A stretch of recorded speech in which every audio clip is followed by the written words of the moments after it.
नमस्ते, मैं डॉक्टर मीता सक्सेना आज लेकर आई हूँ आपके लिए हिमालय की बेटियाँ कक्षा 7 से।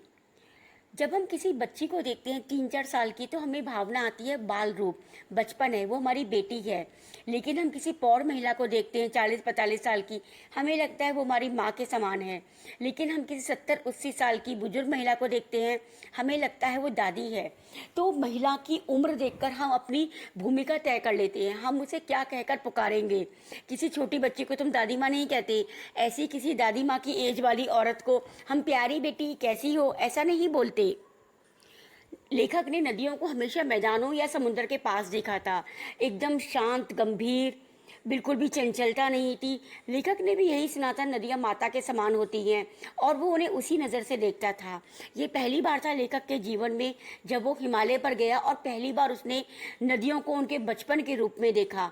नदियाँ हिमालय की गोद से निकलती हैं, नदियाँ जो हिमालय को अपना पिता मानती हैं। जैसे छोटे बच्चे होती हैं, अपनी मम्मी का हाथ पकड़ के चलेंगे, उंगली पकड़कर, लेकिन मौका देखते ही उंगली छुड़ा के गटपट गटपट गटपट भागना शुरू कर देते हैं। उन्हें पता होता है वो गिर जाएंगे, लेकिन फिर भी वो परवाह नहीं करते। इसी तरह से यमुनोत्री, गंगोत्री और भी उद्गम स्थानों से जितनी नदियाँ हिमालय की गोद से निकलती हैं, सब ऐसी ही हैं। सब क्या करती है, अपने रास्ते में आए पत्थर, कोई चट्टान हो, कोई परवाह नहीं करती, सबको अपने में लपेटे में लेते हुए आगे बढ़ती चली जाती हैं। आप ये सोच सकते हैं कि लेखक ये कहना चाहता है गूढ़ अर्थ में, बचपन भी सब कुछ अपने अंदर समेट लेता है। बच्चों को आप गलत बात सिखाओ वो भी सीख लेंगे, अच्छी बात सिखाओ वो भी सीख लेंगे। तो बचपन की तुलना यहाँ पर नदियों के बचपन से की गई है। नदियाँ भी अपने बचपन में अपने रास्ते में आने वाली हर चीज को अपने अंदर लेकर बहना शुरू कर देती है।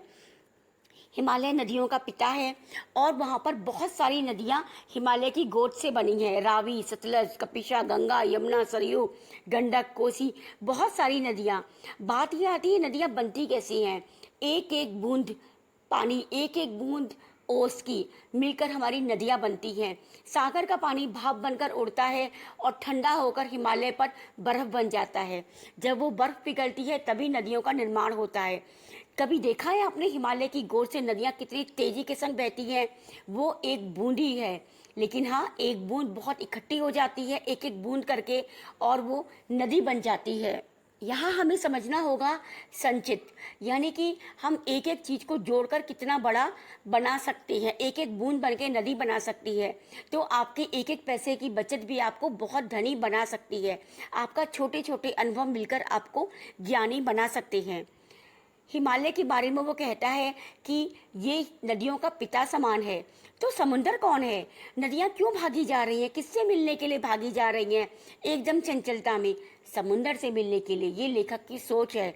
लेखक को लगता है हिमालय इनका पिता है नदियों का, और समुद्र इनका पति है, क्योंकि वो पति के घर में जाकर हमेशा के लिए वहीं पर बस जाती हैं। लेखक कहता है शायद किसी को पता ना हो या अच्छा ना लगे, लेकिन मुझे तो नदियों का चंचल रूप बहुत अच्छा लगता है। जरूरी नहीं आप औरत को हमेशा माँ या दादी के रूप में पूजो, छोटी बच्चियों में भी वही सौम्यता होती है। छोटी बच्चियां भी नारी का ही रूप है, तो हम उसे बच्ची के रूप में क्यों नहीं प्यार कर सकते। भगवान कृष्ण का उदाहरण लीजिए, वो योगी भी हैं, वो भोगी भी हैं, लेकिन वो बाल कान्हा भी हैं। जब हम गीता का ज्ञान देने वाले भगवान कृष्ण को, महाभारत के महान कृष्ण को हम लोग कान्हा रूप में प्यार कर सकते हैं, तो नदियों को जिन्हें हम माँ या दादी मानते हैं, उनके बचपन को क्यों नहीं प्यार कर सकते। हम क्यों नदियों को अपनी बहन या अपनी प्रेमिका के रूप में प्रदर्शित कर सकते। नदियाँ सजीव हो सकती है, पर्सोनिफिकेशन। जैसे हम कहते हैं ना, फूल हंस रहे हैं, मतलब हम फूलों को पर्सोनिफिकेशन कर रहे हैं, हम सोच रहे हैं कि फूल भी इंसान है। इसी तरह से लेखक को लगता है नदियों को माता कहा गया, पर्सोनिफिकेशन किया गया।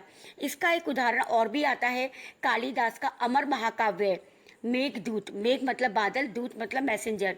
कालिदास ने अपने एक यक्ष के हाथों एक संदेश भिजवाया था मेघदूत से, और कहा था बादल तुम जाकर मेरी प्रेमिका को संदेश दे दो। वो संदेश कुछ इस तरह से था, छोटी छोटी चीजें खुश हैं, तुम मेरे पास क्यों नहीं हो। और बहुत सारे श्लोकों के बाद सिर्फ एक ही लाइन का उनका मैसेज था, वो था आई एम ओके, मैं ठीक हूँ। सिर्फ इतने छोटे से संदेश के लिए मेघदूत रची गई। तो जब कालिदास मेघदूत यानी कि बादलों को सजीव मान सकते हैं, लिविंग मान सकते हैं, तो हम नदियों को मानते हैं सजीव माता, तो उसमें क्या गलत है, सब सही है। सोशल स्टडी में आपने पढ़ा होगा कि हम लोग नदियों के किनारे ही सिविलाइजेशन हुआ है, हमारी सभ्यता पली और बड़ी है। सिंधु घाटी हो, चाहे हड़प्पा हो या मोहनजोदड़ो हो, नदियों को माता कहा गया है। काका कालेलकर ने स्पेशली उसको लोक माता कहा। लोक माता मतलब पूरी दुनिया की माता। माता क्या करती है? आपको जन्म देती है, आपकी हर जरूरत का ध्यान रखती है, आपको पालती पोसती है। इसी तरह से नदियाँ हमारी मानव सभ्यता की माता हैं। इन्होंने हमें खाना पानी, पशु को पालने के लिए सारी सुविधाएं, हमारी सभ्यता, सब कुछ नदियों की देन है। इसलिए नदियों को लोक माता कहना सही ही होगा। अंत में एक छोटी सी कविता लेखक ने कहा है। लेखक बहुत थका हुआ था, उसने नदी में पैर डाले अपने, और पैर डालते ही उसे बहुत सुकून, बहुत तसल्ली, बहुत अच्छा आराम मिला। तो वो ये कहता है कि सतलज तुम मेरी बहन हो। यहाँ पर उसने नदियों का एक और रूप बताया, बहन। बहन कौन होती है? आपके सीक्रेट, यानी कि आपकी जो गोपनीय बातें होती है वो पता कर लेती है, कभी कभी ब्लैकमेल भी कर लेती है, लेकिन वो आपके राज को राज रखती है। भाई बहनों का यही तो मधुर रिश्ता है। बहन वो है जो आपकी मुसीबत में छिपकर आपका साथ दे। यहाँ पर जब थके हुए लेखक ने पैर नदी में डाले और उसे बहुत आराम पड़ा, तब उसको लगा नदियाँ बहन भी हैं। उम्मीद है आपको समझ में आया होगा। धन्यवाद। नमस्ते, मैं डॉक्टर मीता सक्सेना आज लेकर